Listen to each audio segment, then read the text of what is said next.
How do you get more time in your life? That is one of the number one questions I get asked when I train my entrepreneurs and leaders.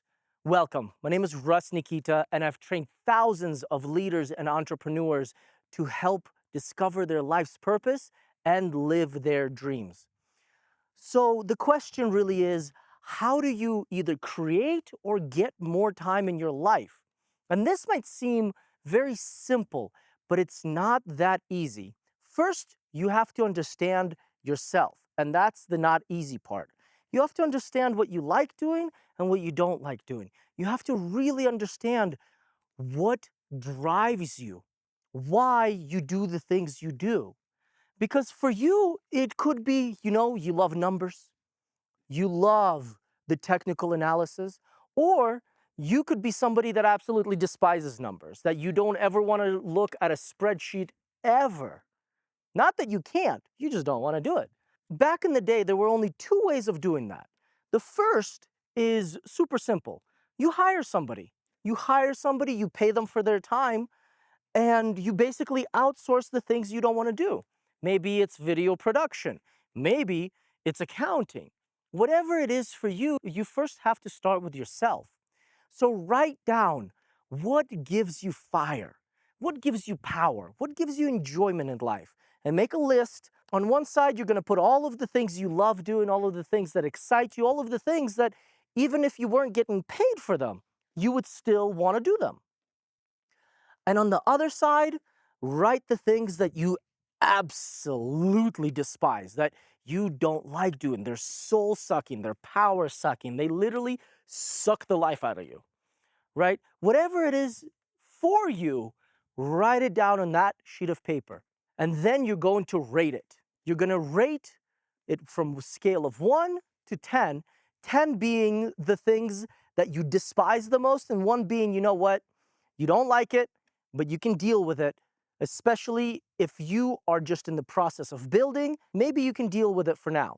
Maybe you don't like creating things, but maybe you absolutely despise spreadsheets. Maybe it's the complete reverse for you. Maybe you love technicals and technical analysis, but you don't really like creating. You don't want to be on camera. You don't want to be in front of people. Maybe it's that for you. So the first and easiest and the simplest thing to do is to hire an executive assistant. Hire somebody that you can outsource this to. Hire them and say, hey, this is what I need you to take care of. And then create an SOP, a standard operating procedure for them. Write it out as you were doing it. Or better yet, film yourself. Film yourself doing it 3 times and then have somebody else who's going to be your executive assistant watch those videos. They're going to watch those videos, and it's going to be 3 different interactions. Whatever it is that you don't like, then you're going to start outsourcing it. Or maybe you do like it, but your time is better spent in other things. Your time is much more valuable spent in creation. Your time is much more valuable spent in building partnerships, right? Maybe it's you're developing some new software. Maybe you're doing some other incredible things that are going to elevate people and everybody around you. So you're going to figure out what you don't want to do. Now, the second portion is that you're going to find partners. You're going to find partners that are willing to work with you, not just in the short term, but in the long term. You're going to find these partners by doing 2 things. The first, you're going to write out exactly what you need. So you're going to figure out what kind of partner you really want. And, when you're hiring executive assistants or assistants, that is a challenging process, but it's not as challenging or not as important as finding the right partner. Now, I'm not talking about partner in life, I'm talking about business partner here. So you're going to write down all of the qualities you want in this business partner. Maybe they're emotionally attuned. Maybe they're happy. Maybe they're peaceful. Maybe they're fearless. Maybe they're very smart. Maybe they're emotionally stable. Maybe they never get angry. Maybe they process information differently than you. Maybe whatever the maybe is for you, you're going to write it down. And when you write it down, you're engaging the reticular activation system. The source, universal intelligence, God, is going to start looking for the right partner for you. So the first thing you got to do is write this all down. And you want to make sure that this partner complements you. You want to make sure that this partner adds to you, right? You don't necessarily want a partner that thinks exactly like you, that likes the same things as you. You want a partner that likes different things than you. You want a partner that does have similar and maybe even the same values as you, right? Maybe they value honesty. Maybe they value relationships. Maybe they value family. Maybe they value giving back. Maybe they value the process. They enjoy the journey. And you want to make sure that your partner aligns with your values. But the way your partner thinks, maybe what your partner finds funny, maybe what they enjoy doing, you want that to be very different.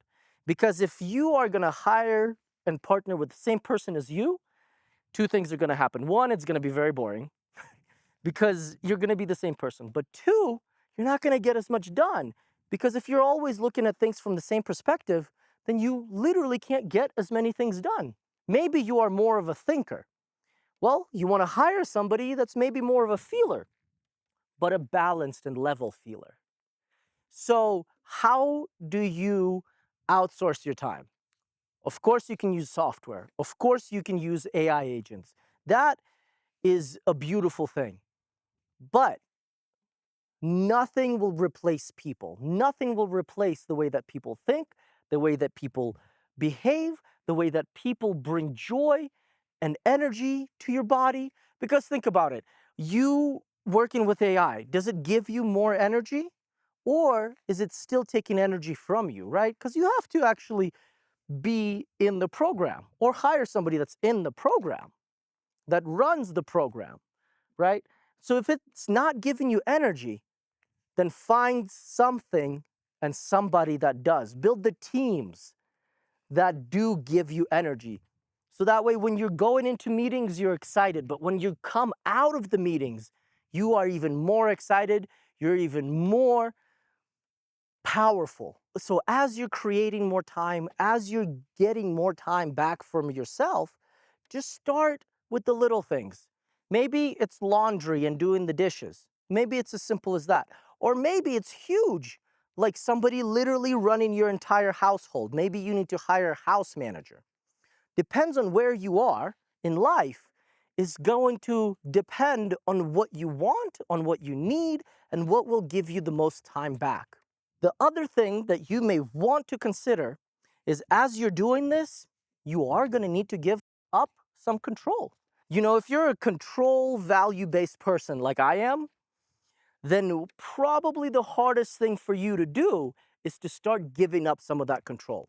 Well, you know, they might not do it perfectly. They might not even do it 90% to how you do it. But look at it this way.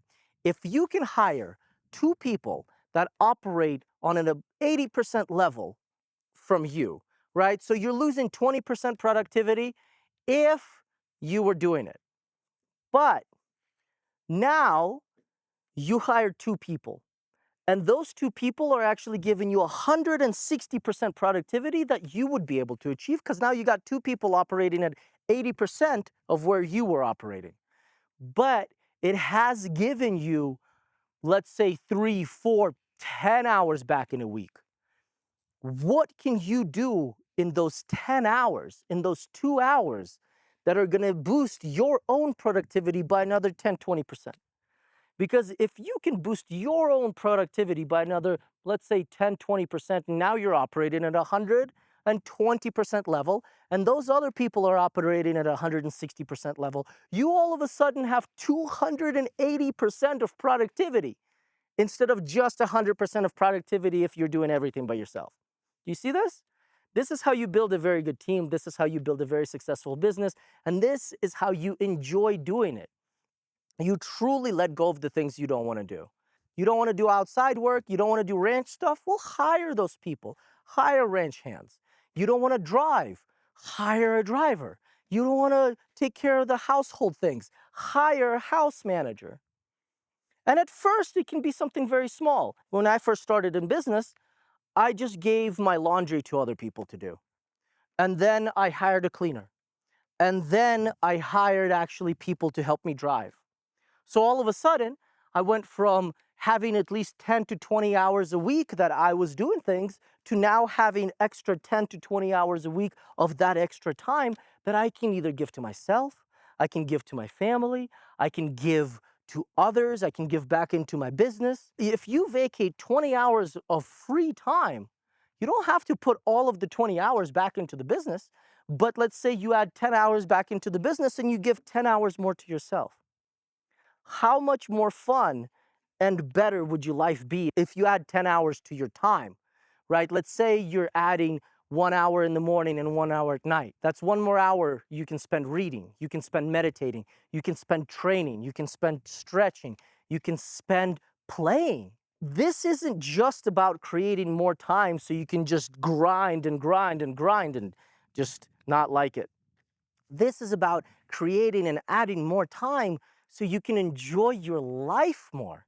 That's what this is about. It's not about just going and going and going until you're working again 40, 60, 80 hours a week and you're absolutely despising it. This is about if you are on, let's say, a 40-hour work week. Well, what if you can dial that back to 30, maybe even 20 hours? And now your productivity goes up, but your free time goes up. Now you can go out sailing, you can go out rock climbing, you can go out biking, you can go out just being in nature, just being in nature. So think about what you want your life to look like, what you want your career to look like, what you're willing to sacrifice, and what you're wanting to get back. Because that's what this is all about. That's what this is all about. This is about creating the life that you love, not the life that you have to do. This is about getting to do the things that you want to do with whoever you want to do it, whenever you want to do it. Thank you for watching. This is Russ Nikita. Stay peaceful. Let's go.